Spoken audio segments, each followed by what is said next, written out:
A Facebook friend recently posted that he is furious, in caps, about the Torah portion of Ki Tetzei. His complaint was that the woman described in Deuteronomy 21:11 has traditionally been known as the beautiful woman. He argued that she should instead be known as the captive woman because she is a hostage taken against her will as part of the spoils of war. He wrote, "The possibility of a captive woman being forced to marry her jailer and the murderer of her family is so horrific, it makes me sick to my stomach." Viewed through a 21st century lens, it is difficult to disagree with him. But the Torah was not written in the 21st century. Before condemning the law, it might be worthwhile to ask what the problem is that the Torah is attempting to solve. Most discussions focus on the soldier.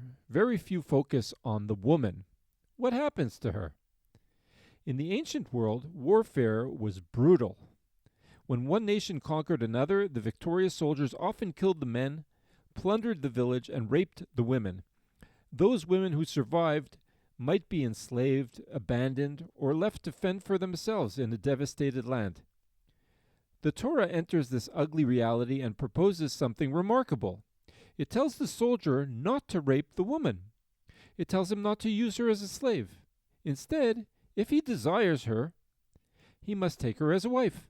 To the modern reader, this may not sound compassionate. The thought of a captive woman marrying one of the men responsible for the destruction of her people feels disturbing.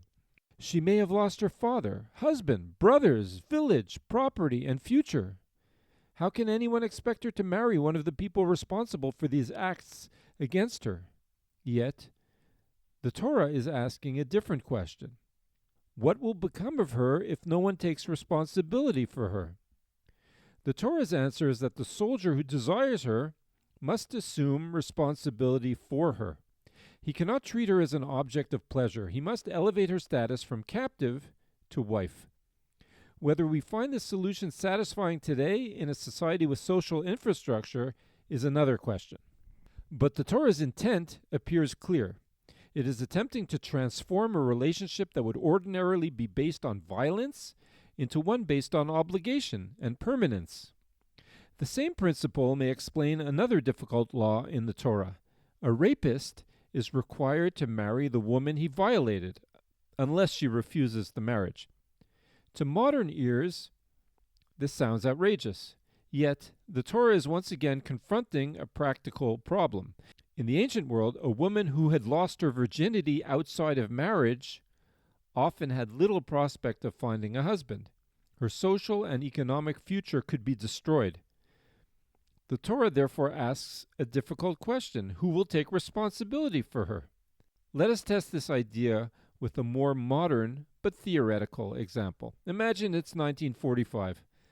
A small German village has been a Nazi stronghold.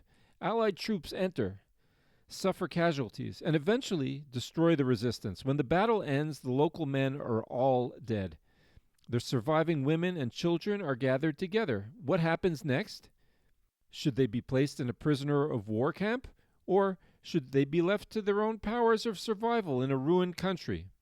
Is either option attractive? Today, governments create rehabilitation programs, refugee camps, reconstruction plans, and social services. In post-war Germany, the Marshall Plan eventually helped rebuild the nation.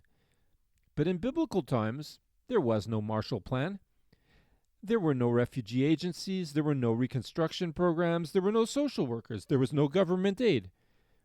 There was only the question, what will become of the survivors? The Torah proposes an answer. If a soldier finds a woman desirable, he may not rape her.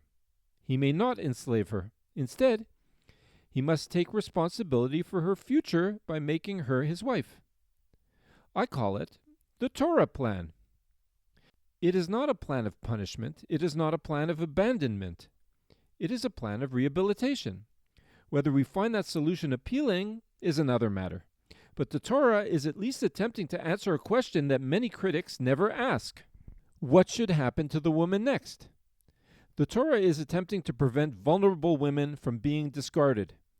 That is also the underlying concern in the case of the captive woman. Modern readers tend to focus on the woman's immediate past. The Torah focuses on her immediate and long-term future. Without this law, she might face slavery, abandonment, poverty, exploitation, or death. The Torah seeks a different outcome. It seeks to give her a place within a family and a chance at a future. This is why I think the traditional name, the beautiful woman, should not be dismissed so quickly. The law is not celebrating her beauty. Rather, it's recognizing a basic fact of human nature. The soldier's attraction to her becomes the mechanism through which the Torah attempts to save her from a far worse fate. The question is not whether this law reflects modern values. It doesn't. The question is whether it represented a moral improvement within the world in which it was written. I believe it did. Nations may initiate wars or be forced into them. Those are political decisions. The Torah is concerned with the day after the war. It's attempting to replace rape with marriage, exploitation with responsibility, and hatred with the possibility of peace. That doesn't mean we must embrace the law today.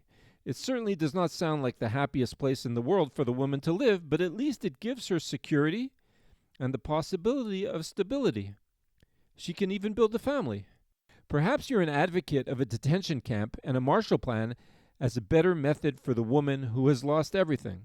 But at a minimum, we should try to understand what the Torah plan was trying to accomplish before condemning it. Thanks for listening.